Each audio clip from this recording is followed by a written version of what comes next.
जय हिंद दोस्तों। तो दोस्तों, जैसे कि आप जानते हैं कि आजकल हमारे जो वीडियो हैं वो ज्योग्राफी से संबंधित हैं और ज्योग्राफी के लास्ट 2 वीडियो आपने देखे होंगे जिसमें उसका एक आइकॉन भी ऊपर बन के आ रहा होगा, आई बन के आ रहा होगा। आप उस पर क्लिक करें तो आप उस वीडियो पे पहुंच सकते हैं।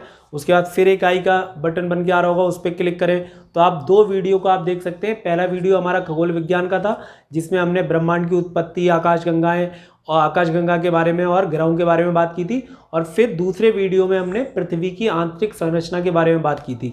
आज का जो हमारा वीडियो है वो सोलर एक्लिप्स का है स्पेशली, यानी कि एक्लिप्स का मतलब है ग्रहण को लेकर है वीडियो, कि ग्रहण कैसे पड़ते हैं, कौन कौन से ग्रहण होते हैं, डायमंड रिंग क्या होती है ना। ऐसे बहुत सारे आपने क्वेश्चन सुने होंगे। रिंग ऑफ फायर क्या होती है या नेकलेस ऑफ पल्स क्या होता है, इनके बारे में आपने सुना होगा। तो इन पर हम बात करेंगे और हम सबसे पहले ग्रहण में सबसे पहले सूर्य ग्रहण देखेंगे। सूर्य ग्रहण जिसे हम इंग्लिश में सोलर एक्लिप्स कहते हैं, तो उसे देखेंगे हम।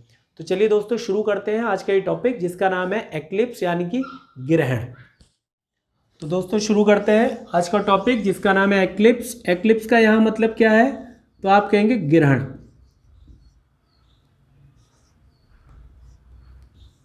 ग्रहण, तो ग्रहण देखिए आप 2 तरीके के हैं। एक तो है जिसे हम कहते हैं सूर्य ग्रहण, जिसे हम इंग्लिश में सोलर एक्लिप्स कहते हैं, और दूसरा है चंद्र ग्रहण यानी कि लूनर एक्लिप्स। तो 2 तरीके के ग्रहण हैं जिनमें से हमें सबसे पहले सूर्य ग्रहण देखना है। लेकिन दोनों ग्रहण से संबंधित कई कॉमन चीज़ें हैं जिन्हें आपको जरूर ध्यान रखना है। जैसे आपसे कहा जाए कि ग्रहण पढ़ने के लिए सबसे जरूरी चीज़ क्या है, तो आप जैसे पढ़ते आए हैं कि भाई तीनों एक सीध में हो, सूर्य चंद्रमा पृथ्वी, तो ग्रहण पड़ेगा। तो ऐसा हर बार तो नहीं होता, जबकि आप जानते हैं कि हर 15 दिन में ऐसा होता है कि जब सूर्य चंद्रमा तीनों एक सीध में होते हैं, यानी कि पूर्णिमा और अमावस्या के टाइम पे। लेकिन ना पूर्णिमा, हर पूर्णिमा को ना तो सूर्य ग्रहण पड़ता है, ना तो हर पूर्णिमा को चंद्र ग्रहण पड़ता है, और ना ही हर अमावस्या को सूर्य ग्रहण पड़ता है। लेकिन जब भी पड़ेगा सूर्य ग्रहण तो वो अमावस्या को ही पड़ेगा, और जब भी पड़ेगा चंद्र ग्रहण तो वो पड़ेगा पूर्णिमा को ही, चाहे पड़े कभी भी। ये नहीं है कि हर बार पड़ेगा। लेकिन अगर आपसे कोई पूछे कि भाई ये तो ठीक है कि भाई सूर्य ग्रहण और चंद्र ग्रहण जो है वो अमावस्या और पूर्णिमा को पड़ते हैं, लेकिन अमावस्या और पूर्णिमा के साथ साथ और क्या जरूरी बात है जो उनके ग्रहण पड़ने के लिए अति आवश्यक है, तो आपको ध्यान रखना। देखिए कि ग्रहण के लिए देखिए सबसे पहली बात जो अभी हम बात कर रहे थे कि सबसे पहले तो सिजगी की स्थिति हो। सिजगी का मतलब यहाँ पर क्या है कि तीनों एक सीध में हो। तो एक सीध का मतलब ये नहीं है कि बिल्कुल एक रेखीय सीध में हो। एक रेखा अगर हम ऐसे सीधी एक ऐसे रॉड एकदम सीधी कर दें तो हम कहेंगे कि भाई तीनों एक सीध में आने चाहिए, तो वो सिजगी नहीं है। सिजगी मतलब वो सिजगी तो है, लेकिन वो ऐसा नहीं है कि वो हर बार सिजगी में ऐसी स्थिति होगी जिसमें तीनों एक सीध में हो। ऐसा हो सकता है कि अगर मैं सूर्य हूँ, अगर ये पृथ्वी है ना, और ये मान लीजिए चंद्रमा है, तो ऐसा हो सकता है। देखिए आप वहाँ से देख रहे हैं तो आपको लग रहा होगा तीनों एक सीध में है ना ये, लेकिन तीनों एक सीध में, लेकिन एक रेखीय सीध में नहीं है। एक सीध में तो है, सिजगी तो बनाते हैं, लेकिन सिजगी के बावजूद भी ये तीनों एक रेखीय सीध में नहीं है। इसका मतलब इंग्लिश में कहते हैं लीनियर। तो लीनियर पोजीशन नहीं है। अब देखिए मैं आपकी तरफ मुड़ रहा हूँ और मैं आपकी तरफ मुड़ गया, देखो आप, ये तीनों एक सीध में है लेकिन लीनियर पोजीशन में नहीं है। इसका मतलब एक रेखीय नहीं है। अगर ये चंद्रमा यहाँ आ जाएगा तब हम कहेंगे कि अब ये होगा तीनों एक सीध में। तो आपको ध्यान रखना है कि 2 चीज़ें जरूरी हैं। एक तो सिजगी तो हो ही हो, लेकिन सिजगी अगर है तो जरूरी नहीं है कि सूर्यग्रहण चंद्रग्रहण होगा। लेकिन सिजगी के अतिरिक्त एक और चीज़, और वो है लीनियर पोजीशन। तो जो लीनियर पोजीशन है अगर ये है तो ये पक्की बात है कि सूर्यग्रहण चंद्रग्रहण होगा जरूर। मतलब सूर्यग्रहण चंद्र मतलब ग्रहण जरूर होगा अगर लीनियर पोजीशन हो गई तो लीनियर पोजीशन क्या है, अति आवश्यक है। बिना लीनियर पोजीशन के ना तो सूर्य ग्रहण हो सकता है और ना ही चंद्र ग्रहण हो सकता है। लेकिन सिजगी की स्थिति जो है उसमें हो भी सकता है और नहीं भी हो सकता है। तो आप समझ गए होंगे कि सिजगी का मतलब क्या है, जब चंद्रमा, पृथ्वी, सूर्य तीनों एक सीध में है, परंतु लीनियर का मतलब क्या है, एक रेखीय सीध में है। तो इसमें देखो थोड़ा सा अंतर है, बहुत जरा सा। एक रेखीय सीध में होना और एक सीध में होने में थोड़ा अंतर है ना। तो एक रेखीय सीध और ये क्या है, एक सीध में। तो एक ही सीध में या तीनों एक लाइन में है तो वो लीनियर है। तो आपको याद रखना है कि दो चीज़ें अति आवश्यक है ग्रहण पढ़ने के लिए, सिजगी हो और सिजगी के अलावा जो बहुत महत्वपूर्ण है वो क्या है, लीनियर पोजीशन हो। तो ये दो चीज़ें अगर होंगी तभी जो है सूर्यग्रहण और चंद्रग्रहण पड़ेगा। अब देखिए आप कि मान लीजिए हम एक यहाँ पे एक चित्र बना लेते हैं, ये आपका सूर्य है, सन जिसे कहते हैं, और इस तरफ पृथ्वी है आपकी, है ना, अर्थ, और पृथ्वी की जो परिक्रमा कर रहा है वो है कौन, चंद्रमा। तो आप सोचिए, देखिए ये चंद्रमा है, ये चंद्रमा पृथ्वी की चारों ओर परिक्रमा करता है। ये चंद्रमा जब पृथ्वी के और सूर्य के बीच में आता है, मान लीजिए चंद्रमा इस जगह पर है, तो हम बोलेंगे कि इस स्थिति का मतलब क्या है कि ये स्थिति कैसी है, सिजगी की स्थिति है। लेकिन जरूरी नहीं है कि ये सिजगी की स्थिति है, परंतु जरूरी नहीं कि ये लीनियर भी हो, क्योंकि हो सकता है चंद्रमा थोड़ा इधर हो, पृथ्वी थोड़ी उधर हो और सूर्य थोड़ा इधर है ना। तो ये तीनों एक सीध में तो हैं, है ना, 1 2 3 ऐसे, परंतु एक लीनियर पोजीशन में नहीं है। तो जब ये लीनियर पोजीशन में आएंगे तभी क्या पड़ेगा, सूर्य ग्रहण पड़ेगा। ये वाली स्थिति कौन सी होगी, ये अमावस्या की स्थिति है, जिसमें हम चंद्रमा को नहीं देख सकते। यहाँ पे खड़ा हुआ व्यक्ति है, अगर कोई पृथ्वी पर खड़ा हुआ व्यक्ति, तो क्या वो चंद्रमा को देख पाएगा, नहीं देख पाएगा। क्यों, क्योंकि सूरज की किरणें किधर पड़ेंगी, इस चंद्रमा पर पड़ेंगी, इधर इस साइड में, और इस साइड में पड़ेंगी। इसका मतलब हम जानते हैं कि चंद्रमा को हम तभी देखते हैं जब सूरज की रोशनी जिस भाग पे पड़ती है उस भाग को हम देख पाते हैं, कहाँ, पृथ्वी से, है ना।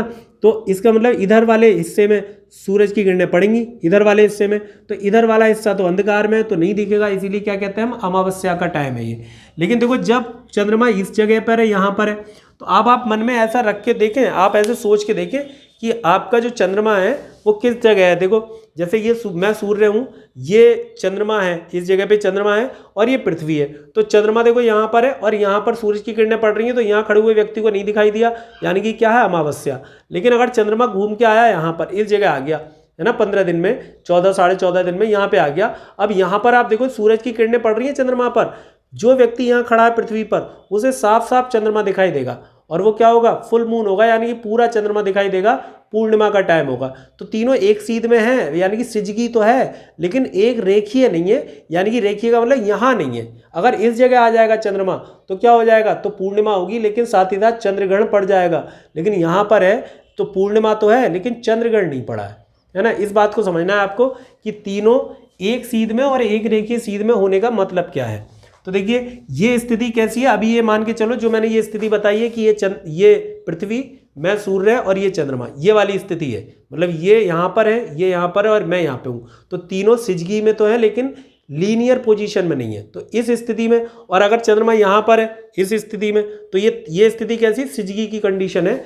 इस सिजगी की इस वाली कंडीशन में, ये जो कंडीशन आप देख रहे हैं, इस कंडीशन में क्या होती है, अमावस्या, है ना। तो ये अमावस्या वाली पोजीशन है, ये वाली अमावस्या की पोजीशन है, और इसे हम एक और नाम देते हैं और इसे हम कहते हैं युति।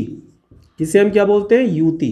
तो आप ध्यान रखेंगे, देखिए इसे बार बार मिटा के नहीं बनाऊंगा मैं, आप एक ही बार में देख ले, स्क्रीनशॉट चाहे तो ले सकते हैं जब ये वाली स्थिति कर रहे हैं तब, क्योंकि वीडियो में यही फायदा है कि आप इसे दोबारा से रिवर्स भी कर सकते हैं वीडियो को और फिर देख सकते हैं। तो आप देखिए ये वाली जो कंडीशन है जिसमें सूर्य है ना, पृथ्वी, और यहाँ पे क्या है, मून यानी कि चंद्रमा, तो ये वाली स्थिति क्या कहलाती है, युति, यानी कि इंग्लिश में कहते हैं हम इसे कंजक्शन, और कंजक्शन में क्या है, अमावस्या है।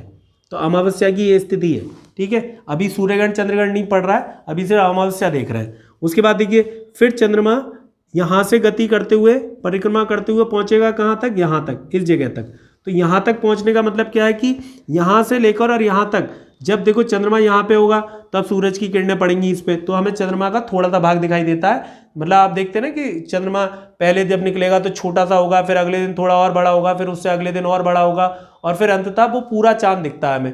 तो ये कंडीशन यहाँ से शुरू हो जाती है इस जगह से, और यहाँ तक पहुँचते पहुँचते हमें क्या दिखता है, पूर्ण चंद्रमा, यानी कि पूर्णिमा जिसे हम कहते हैं। तो ये वाली जो स्थिति है इसे हम कहते हैं, इस वाली स्थिति को शुक्ल पक्ष। तो शुक्ल पक्ष का मतलब है कि लगभग 14.5 दिन में चंद्रमा अपने इस कंडीशन से, ये कंडीशन क्या कहलाती है, न्यू मून, है ना, और न्यू मून से फुल मून यानी कि अमावस्या से पूर्णिमा तक पहुंचने में उसे लगभग ये 14.5 दिन लगते हैं, यानी कि लगभग शुक्ल पक्ष जिसे हम कहते हैं शुक्ल पक्ष होता है वो। यानी कि आप ऐसे कह सकते हो, देखो चंद्रमा गोरा होने जा रहा है, शुक्ल का मतलब क्या है, गोरा, तो वो गोरा होने जा रहा है, तो इसका मतलब वो चंद्रमा दिखेगा तो शुक्ल पक्ष। और फिर यहाँ से चंद्रमा देखो चलेगा यहाँ से, तो ये 14.5 दिन में यहाँ पहुँचेगा, तो ये कहलाएगा क्या, ये कहलाएगा कृष्ण पक्ष, क्योंकि चंद्रमा काला हो जाएगा। काले का मतलब है कि वो दिखाई नहीं देगा, है ना, तो दिखना बंद हो जाएगा। तो यानी कि ये थी पूर्णिमा, ये वाली स्थिति कौन सी है, पूर्णिमा की स्थिति है ना। और ये वाली स्थिति कौन सी है, अमावस्या की स्थिति है। ये युति वाली स्थिति है, जब पृथ्वी और सूर्य के बीच में चंद्रमा है तब युति स्थिति है। और जब पृथ्वी चंद्रमा और सूर्य के बीच में है, मतलब आप इसे थोड़ा ढक दें ऐसे, तो देखो चंद्रमा यानी कि मून, चंद्रमा और सूर्य के बीच में क्या है, पृथ्वी, तो ऐसी स्थिति को हम क्या बोलते हैं, व्युति। तो व्युति को इंग्लिश में कहते हैं यहाँ पर अपोजिशन। तो आप देखो ये याद रखेंगे कि भाई सिजगी दो प्रकार की है, एक युति कहलाती है और एक व्युति कहलाती है। तो व्युति का मतलब यहाँ पर क्या है, व्युति का मतलब है यहाँ पर कि जब चंद्रमा और सूर्य के बीच में पृथ्वी आ जाती है, बस इतना ध्यान रखना है। अब इसी आधार पर आप देखेंगे कि ग्रहण भी इसी आधार पर पड़ेंगे। तो आप देखिए सबसे पहले हम इसी आधार पर देखेंगे, सबसे पहले सूर्य ग्रहण। देखिए इस टॉपिक में सूर्य ग्रहण पे ही बात करनी है हमें, लेकिन मैं यहाँ पर 2 लाइन में चंद्र ग्रहण आपको ऐसे ही बता देता हूँ कि चंद्र ग्रहण का यहाँ मतलब क्या है कि जब चंद्रमा पृथ्वी की छाया में पहुंच जाता है। देखिए पृथ्वी की छाया बनेगी यहाँ तक काफ़ी लंबी, कई लाखों किलोमीटर लंबी, है ना, एक छाया बनती है पृथ्वी की। और वो कहाँ से बनती है, किससे बनती है, सूर्य से। तो इस छाया के बीच में जब बिल्कुल जैसे अभी मैंने बताया, देखिए मैं अगर सूर्य हूँ, ये पृथ्वी है, ये चंद्रमा है, ये चंद्रमा यहाँ पर है, तो हर महीने में क्या पड़ेगी, पूर्णिमा पड़ेगी, हर महीने घूम के आएगा यहाँ पे, पूर्णिमा हो गई। लेकिन जब ये चंद्रमा बिल्कुल पृथ्वी के इस हिस्से पे आता है ना, यहाँ पर यानी कि छाया पे आता है, तो तब क्या होता है, पूर्णिमा तो होती है, पूर्णिमा का दिन भी होगा, पूर्णिमा की रात होगी उस दिन, लेकिन चंद्रमा में दिखाई नहीं देगा क्योंकि वो पृथ्वी की छाया के पीछे पहुंच गया है। और ये कैसी कंडीशन में पहुंच गया, वो इस लीनियर पोजीशन में है वो। तो लीनियर पोजीशन में होने के कारण उस दिन क्या होगा, चंद्र ग्रहण पड़ेगा। तो अगर वो इस छाया के थोड़ा ऊपर नीचे से निकलेगा, थोड़ा सा हिस्सा कटता हुआ निकलेगा उसका, तो हम कहेंगे कि भाई ये स्थिति कैसी है, आंशिक चंद्र ग्रहण है। देखिए एक चीज ध्यान रखने वाली बात है कि आंशिक सूर्य ग्रहण और आंशिक चंद्र ग्रहण तो हमेशा ही पड़ते हैं। पूर्ण सूर्य ग्रहण या पूर्ण चंद्र ग्रहण कभी कभी पड़ते हैं। जाहिर सी बात है कि जब पूर्ण चंद्र ग्रहण पड़ेगा तो आंशिक चंद्र ग्रहण तो कुछ टाइम के लिए होगा ही होगा, क्योंकि वो धीरे धीरे तो आगे बढ़ेगा, तो थोड़ा सा तो छुपेगा थोड़ी देर के लिए, फिर पूरा छुप जाएगा। तो इसका मतलब पूर्ण चंद्र ग्रहण के टाइम पे आंशिक चंद्र ग्रहण पड़ना ही पड़ना है। लेकिन हर आंशिक चंद्र ग्रहण में पूर्ण चंद्र ग्रहण पड़े ऐसा जरूरी नहीं है। तो इसका मतलब यह है कि ये पूर्णिमा के टाइम पे ही क्या पड़ेगा, चंद्र ग्रहण पड़ेगा। और चंद्र ग्रहण कब पड़ेगा, जब सिजगी की पोजीशन भी होगी, लीनियर पोजीशन अति आवश्यक है, लीनियर पोजीशन होगी, और उस दिन क्या होगी, पूर्णिमा होगी, और उस दिन क्या होगा, व्युति की स्थिति होगी। तो आप ये शब्द अच्छे से याद कर लीजिए। अगर आपको ये शब्द समझ में आ गए हैं कि पूर्णिमा की स्थिति होगी, व्युति की स्थिति होगी, लीनियर पोजीशन होगी, सिजगी क्या है, अगर ये समझ में आ गया है तो आप ग्रहण को आसानी से डिफाइन कर सकते हैं। आप बता सकते हैं ग्रहण का, चंद्र ग्रहण का कोई भी क्वेश्चन आए तो चंद्र ग्रहण के बारे में आप बता सकते हैं। फिलहाल हम सूर्य ग्रहण पे आते हैं, तो सूर्य ग्रहण देखते हैं। तो देखिए दोस्तों, सूर्य ग्रहण की बात करते हैं। सूर्य ग्रहण में जैसे कि मैंने अभी आपको बता दिया था शुरू में कि सूर्य ग्रहण के समय क्या होगी, हर हाल में अमावस्या जरूर होगी। और अमावस्या का मतलब न्यू मून होगा हर हाल में। और इसके अलावा उस दिन क्या होगी, युति जरूर होगा। युति का मतलब क्या है, कंजक्शन। और लीनियर पोजीशन भी होगी और सिजगी की स्थिति होगी, मतलब ये चारों कंडीशन होंगी। इन चारों कंडीशन में देखो सूर्य ग्रहण जो पड़ेगा वो सूर्य ग्रहण 4 टाइप का हो सकता है। पहला टाइप का जो सूर्य ग्रहण है उसे हम कहते हैं पार्शियल। तो पार्शियल सूर्य ग्रहण का मतलब क्या है, आंशिक सूर्य ग्रहण, पार्शियल सोलर एक्लिप्स। तो ये कहलाएगा आंशिक सूर्य ग्रहण, पहले प्रकार का है। फिर हम इन पे बात करेंगे धीरे धीरे। दूसरी प्रकार का जो सूर्य ग्रहण है उसे हम कहते हैं टोटल सोलर एक्लिप्स। और तीसरे प्रकार का जो सूर्य ग्रहण है उसे हम बोलते हैं एन्युलर सोलर एक्लिप्स, हिंदी में वलयाकार कहते हैं उसे। और उसके बाद फिर चौथा है हाइब्रिड सोलर एक्लिप्स। इसका मतलब 4 टाइप का ये क्या है, सोलर एक्लिप्स है। अब देखिए आप पार्शियल एक्लिप्स का मतलब क्या है, पार्शियल सोलर एक्लिप्स का मतलब है कि जब आप देखिए यहाँ पर ये है पृथ्वी, ये है चंद्रमा और ये है सूर्य। जब चंद्रमा अपनी कलाएं बदलता है, आप जानते हैं कि हर बार ना तो अमावस्या को सूर्य ग्रहण पड़ता है और ना हर बार पूर्णिमा को चंद्र ग्रहण पड़ता है, लेकिन जब पड़ता है तो ऐसा क्या होता है कि अमावस्या और पूर्णिमा को हर बार नहीं पड़ता। तो उसका कारण ये है कि चंद्रमा अपनी कलाएं बदलता है। ये जो कलाएं हैं इसे बोलते हैं हम, इंग्लिश में एक अलग टॉपिक है, ज्योग्राफी में एक टॉपिक है और इंग्लिश में कहते हैं फेसेस ऑफ मून। तो जो फेसेस ऑफ मून है उसमें ऐसा होता है कि जब चंद्रमा की स्थिति होती है ऐसी कि जब चंद्रमा पृथ्वी के चारों तरफ परिक्रमा करता हुआ सूर्य के बिल्कुल नीचे, मतलब सूर्य के सामने, पूरी तरह सामने नहीं आता लेकिन साइड से निकलता हुआ जाता है ऐसे, तो हमें क्या होता है कि हम पृथ्वी पर जो खड़े हैं उन पृथ्वीवासियों को लगता है कि जैसे चंद्रमा का थोड़ा सा सूर्य का थोड़ा सा हिस्सा क्या हो गया, चंद्रमा ने ढक लिया है। तो जब थोड़ा सा हिस्सा ढका जाता है सूर्य का तो हम कहते हैं ये पार्शियल एक्लिप्स है, पार्शियल सोलर एक्लिप्स है। कई बार ऐसा भी होगा कि जब टोटल सोलर एक्लिप्स पड़ेगा तो टोटल सोलर एक्लिप्स में क्या होगा कि कुछ टाइम के लिए जब चंद्रमा आएगा है ना सूर्य के सामने, सूर्य को ढकने के लिए, तो पूरा ढकने के लिए आएगा तो कुछ देर के लिए तो आप जानते हैं कुछ देर के लिए तो क्या होगा, आंशिक तो होगा ही होगा। तो इसका मतलब ये है कि टोटल एक्लिप्स हो, चाहे वो एनुलर एक्लिप्स हो, चाहे वो हाइब्रिड कोई सा भी हो, उसमें पार्शियल सोलर एक्लिप्स तो होगा ही होगा, यानी कि आंशिक सूर्य ग्रहण तो होगा ही, क्योंकि भाई कुछ टाइम के लिए तो थोड़ा सा सूर्य को ढकेगा और फिर पूरा ढक लेगा। तो जो थोड़ी देर के लिए ढकेगा चंद्रमा सूर्य को उसे ही बोलते हैं आंशिक सूर्य ग्रहण। तो आंशिक सूर्य ग्रहण में तो कोई बात है ही नहीं बहुत ज़्यादा समझने वाली। तो आप कह सकते हैं कि स्थिति कौन सी है पार्शियल सोलर एक्लिप्स की, तो आप ये जरूर याद रखेंगे कि भाई सिजगी की स्थिति होगी है ना, ये तो अनिवार्य है सिजगी की स्थिति होना। ये मैंने पीछे बता दिया है वैसे आपको, अभी आप पीछे वीडियो देख सकते हैं एक बार और। लीनियर की पोजीशन होगी हर हाल में और युति की स्थिति होगी है ना, और फिर इस स्थिति में हर हाल में क्या होगा, अमावस्या का टाइम होगा, यानी कि अमावस्या का दिन होगा हर हाल में। तो ये कंडीशन होंगी क्या, जब सोलर एक्लिप्स पड़ेगा। दरअसल ये जो हमने ये चीज़ लिखी है ना, हम इन्हें यहाँ से मिटा के ना यहाँ कर सकते हैं ऐसे कि भाई ये सारी चीज़ें जो है ना सोलर एक्लिप्स के लिए ज़रूरी हैं, चाहे वो कोई सा भी एक्लिप्स हो, चाहे पार्शियल हो, चाहे टोटल हो, चाहे एन्यूलर हो, है ना। सोलर एक्लिप्स कोई भी हो, उसमें ये चीज़ें क्या है, अति आवश्यक है। अब देखिए टोटल एक्लिप्स के बारे में बात करते हैं, टोटल सोलर एक्लिप्स के बारे में बात करते हैं। तो टोटल जो है यानी कि पूर्ण सूर्य ग्रहण।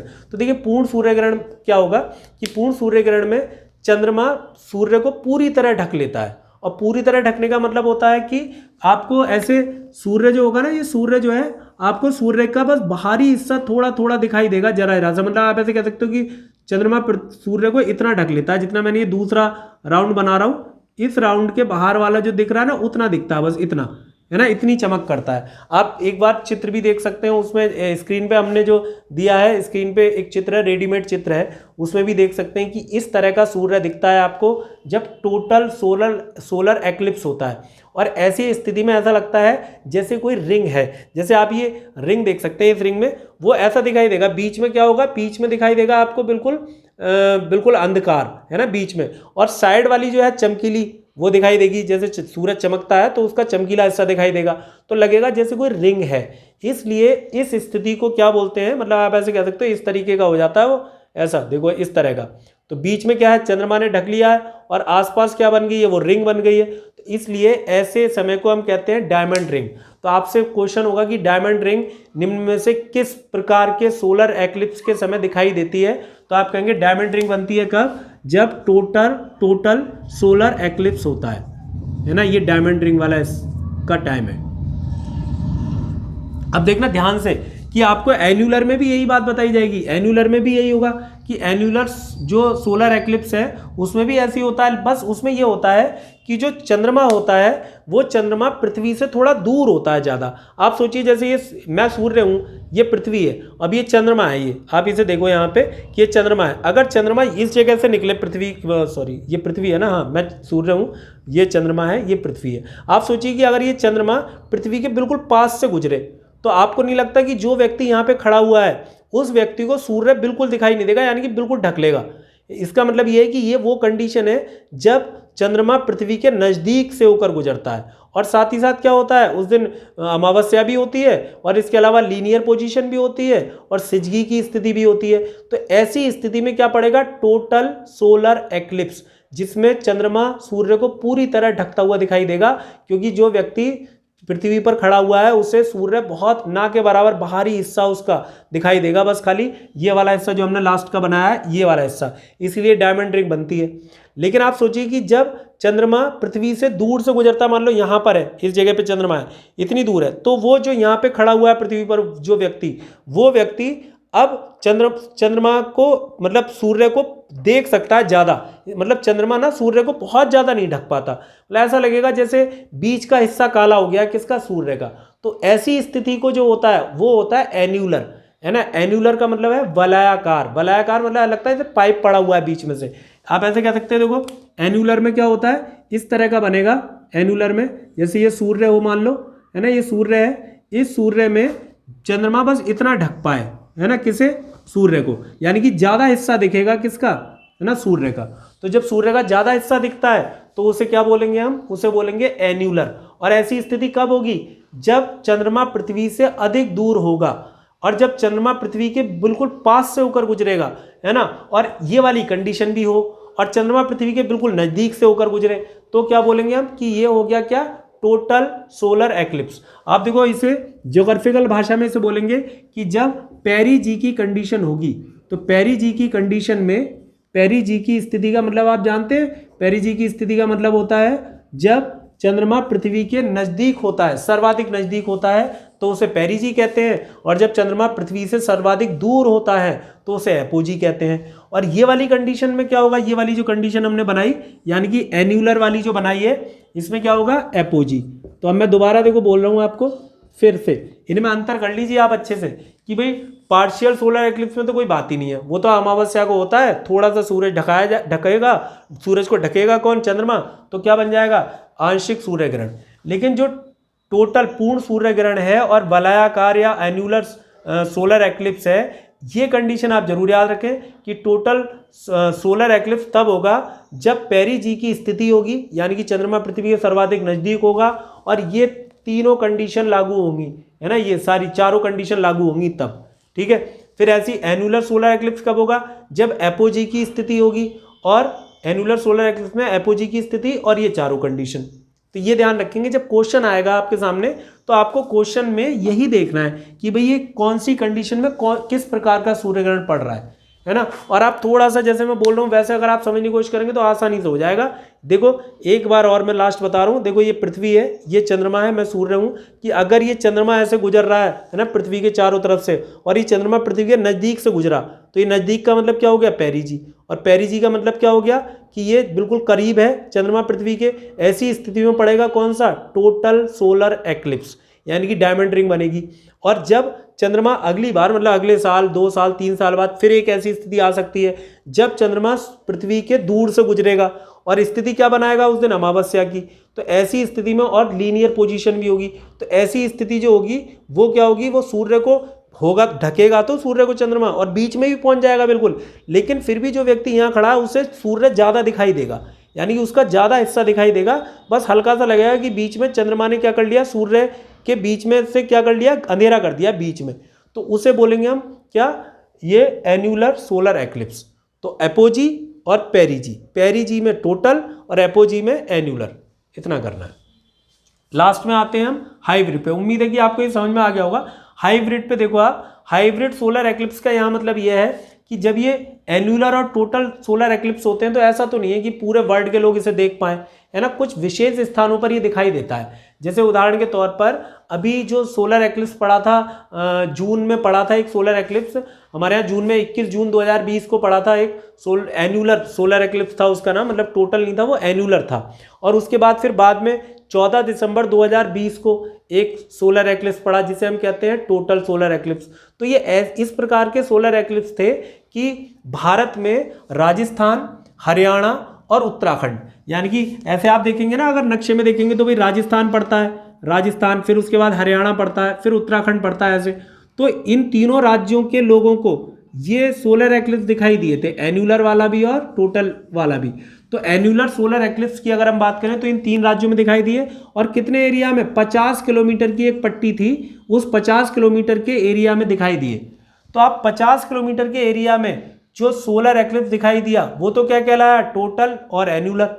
लेकिन इसकी जो दूर थे, यानी कि जैसे मध्य प्रदेश के लोग होंगे या यूपी के लोग होंगे या ऊपर की तरफ मान लो हिमाचल के लोग या पंजाब या उधर जम्मू कश्मीर के लोग होंगे, उन्हें वो जो दिखाई देगा, उन्हें जो सोलर एक्लिप्स दिखाई देगा वो टोटल और एन्युलर नहीं होगा, बल्कि उन्हें कौन सा दिखाई देगा, हाइब्रिड। या आप ऐसे कह लो कि 50 किलोमीटर की पट्टी के उत्तर में, नॉर्थ में, है ना, 50 किलोमीटर की पट्टी के नॉर्थ में और 50 किलोमीटर की पट्टी के साउथ में जिन लोगों को सोलर एक्लिप्स दिखाई देगा, उस सोलर एक्लिप्स को कहेंगे हाइब्रिड सोलर एक्लिप्स। तो हाइब्रिड सोलर एक्लिप्स क्या होता है, जो दूर के लोगों को, जिन्हें टोटल सोलर एक्लिप्स दिखाई नहीं दे रहा है, उन्हें जो दिखाई दे रहा है वो कहलाता है हाइब्रिड सोलर एक्लिप्स, है ना।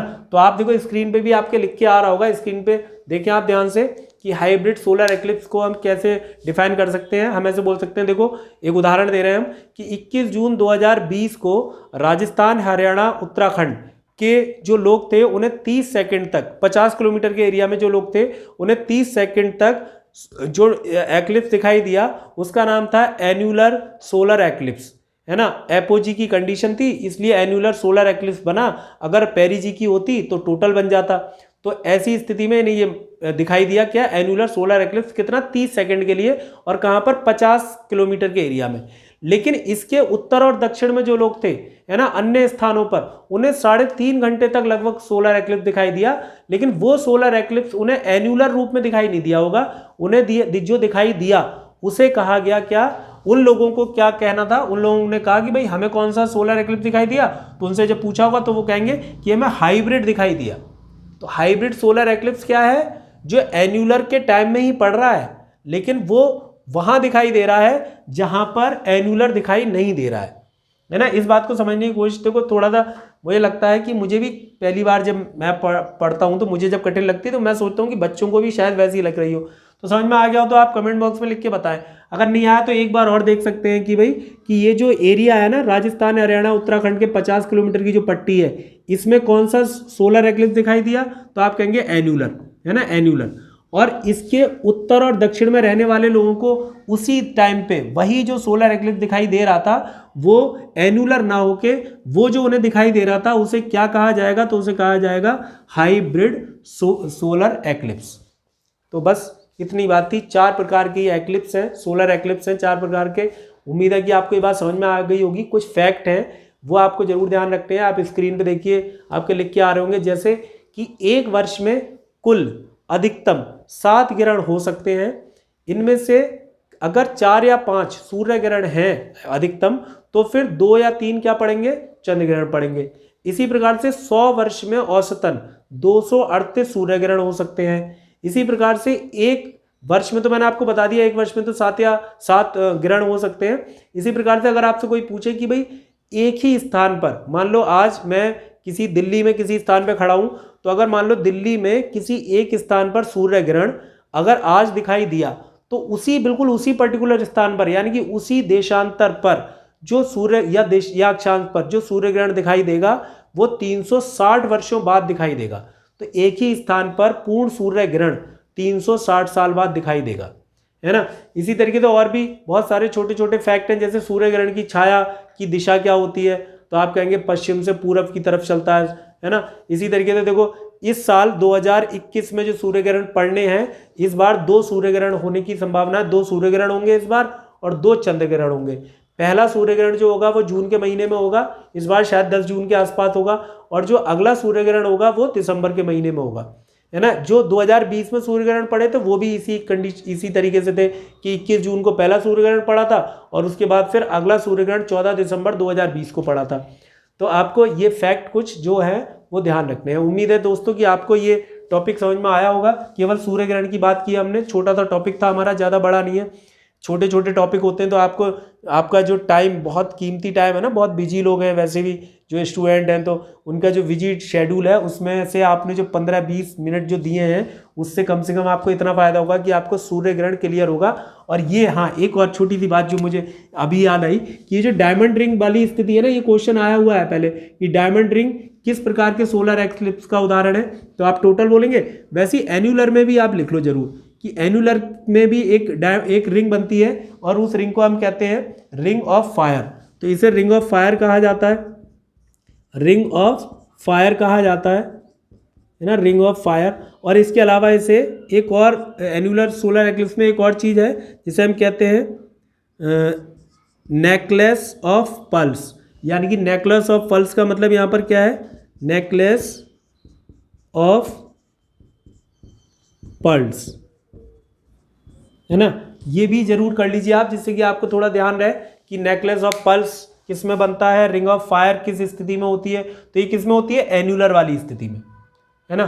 तो ये जरूर ध्यान रखें, ये छोटे छोटे क्वेश्चन है, वनडे एग्जाम के लिए भी बहुत महत्वपूर्ण है, बड़े एग्जाम में भी बहुत महत्वपूर्ण है ना। टेट सुपर टेट में जरूर करें, ये बहुत ही महत्वपूर्ण क्वेश्चन है। और देखिए आपके 20-25 मिनट खर्च हुए हैं, लेकिन ये पक्की बात है कि सोलर एक्लिप्स में आपको और कुछ करने की आवश्यकता नहीं है। सोलर एक्लिप्स आप बहुत आसानी से समझ सकते हैं इस तरीके से। उम्मीद है कि आपको समझ में आ गया होगा। कमेंट बॉक्स में लिख के जरूर बताएं कि आपको वीडियो कैसे लगा, और उसके बाद हम अगले वीडियो बनाएंगे जल्दी। और आपने इस वीडियो को जो शुरू से लेकर एंड तक देखा उसके लिए आपका बहुत बहुत शुक्रिया, धन्यवाद, जय हिंद।